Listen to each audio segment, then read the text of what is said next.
if you can be here, being aware of life and death at the same time, because both are here at the same time. They are not two separate things.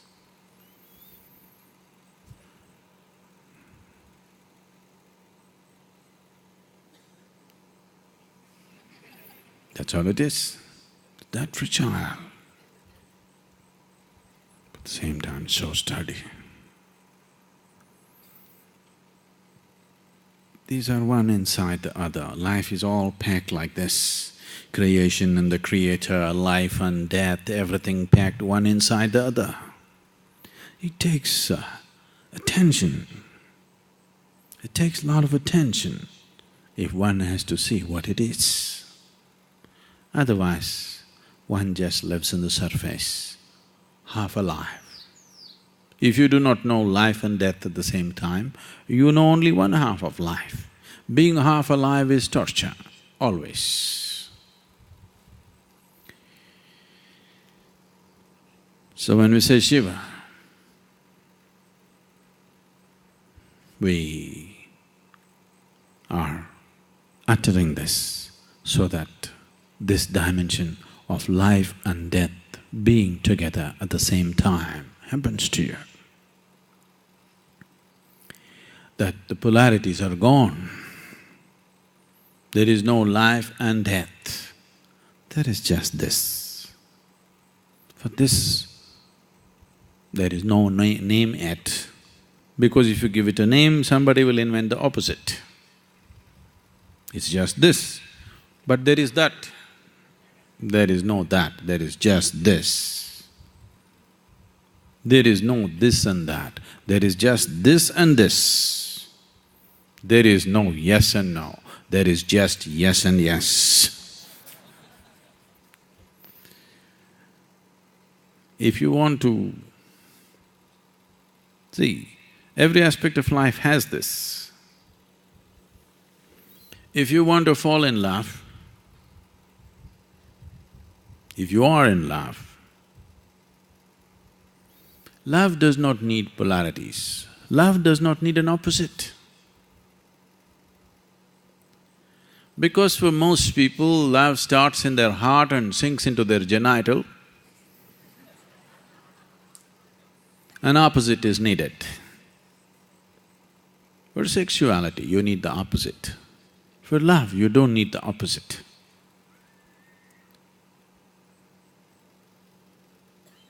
What you thought is you and something has become just this, for example, on many levels. Starting in the yogic terminology, if you want to look at it, starting from the Mooladhara, where it is about food and sleep. There is that and this. If you eat it, everything becomes this. Now, you are mentally alert, you are looking at things, there is you and the other.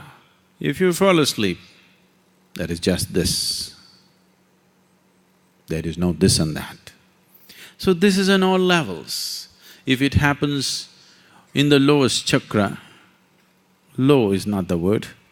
When I say low, we're not talking high and low, we're talking geographically, Southern chakra.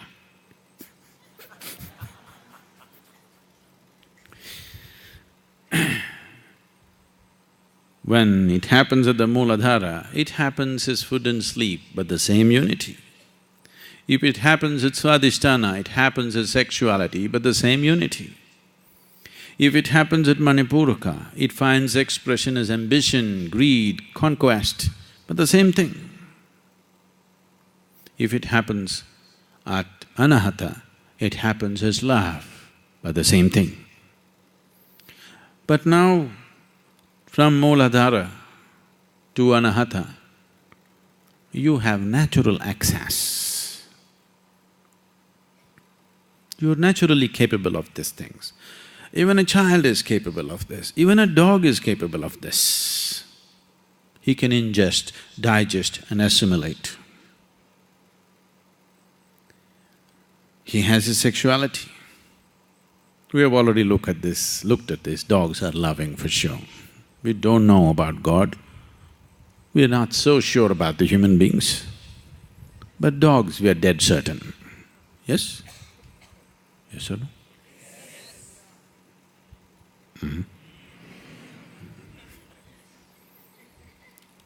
There is no question about dog's love. God's love, we don't know. Man's love, woman's love, we're not sure. Sometimes it looks real, sometimes we don't know. Dog's love, dead certain we are. So, from Mooladhara to Anahata, it's open to every creature, actually. This comes naturally, this is a gift from nature. But if you want to go beyond this, if you want to know the union that the Vishuddhi brings about, the union that the Agna brings about, the highest possible union that can happen at Sahasrara, this will not happen unless you strive for it.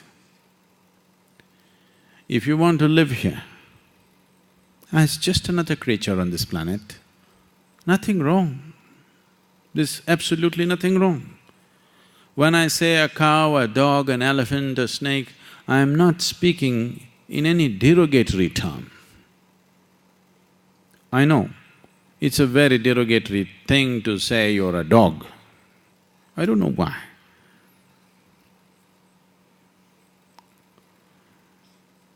They are more steady. More people trust dogs than human beings. And the numbers are increasing by the day.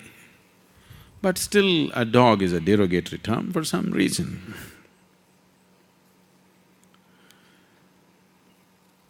So I am not speaking of these creatures as in any derogatory sense, but limited for sure, isn't it?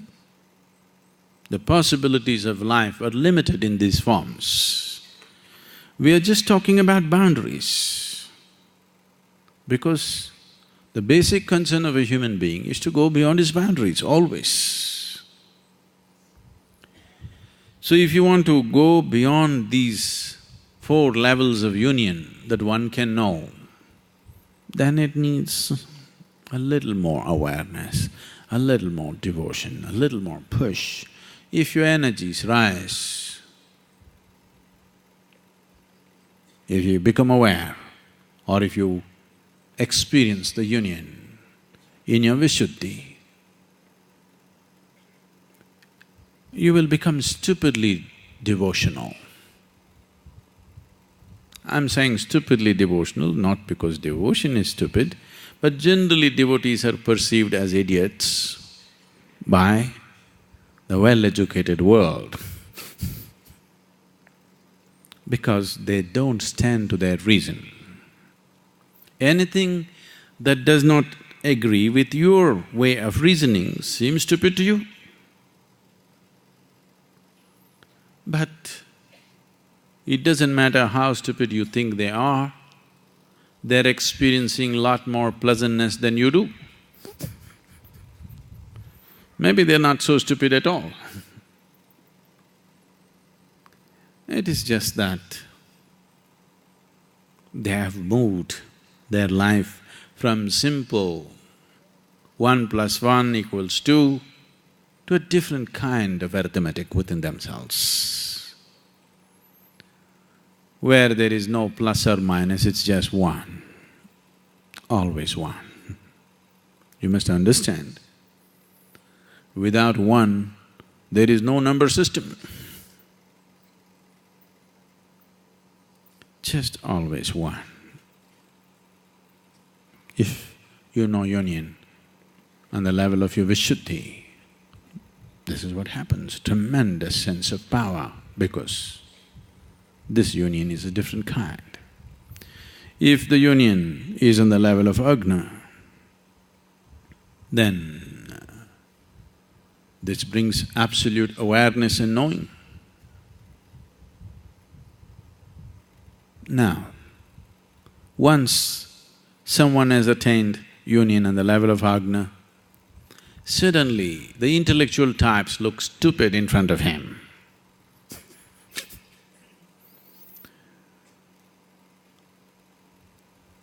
You heard of Adi Shankara.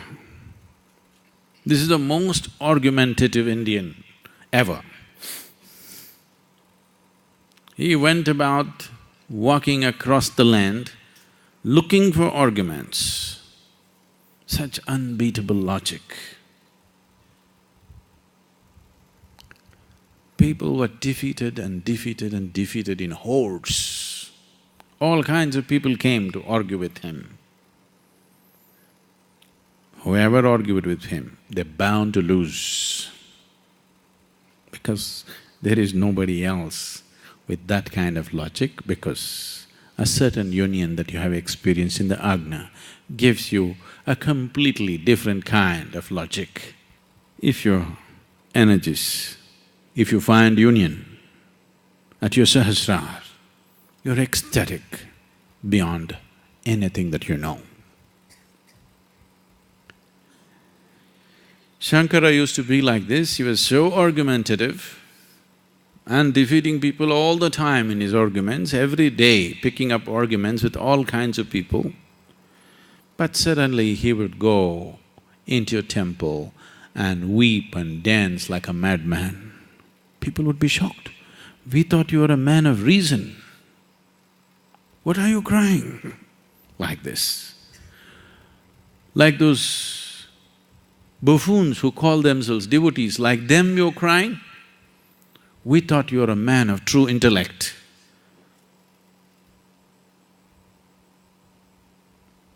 He would say, that's for the world, my logic is for the world, this is for me.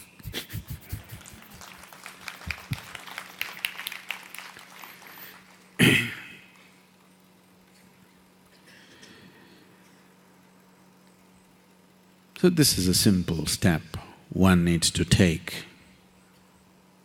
In your awareness, if life and death are at the same time, if they are not two separate things, then you have set the fundamentals for the highest union possible. You got the right foundation. You want to live, you don't want to die, you are on a very wrong foundation. You're on an extremely wrong foundation. The more you build on this wrong foundation, the more you're asking for a disaster. Suppose we made a mistake with the foundation, the best is to build a minimum possible building, isn't it? Suppose we've done a mistake with the foundation work, even in a construction site, the best thing is to build a minimum possible building. The more you build, the more you're putting yourself to risk. That is why they talked so much about renunciation. Because they said, you got a wrong foundation, don't build too much. The more you build further away from truth you will go, keep it minimum. Because the foundation is wrong, till you fix that, don't build too much.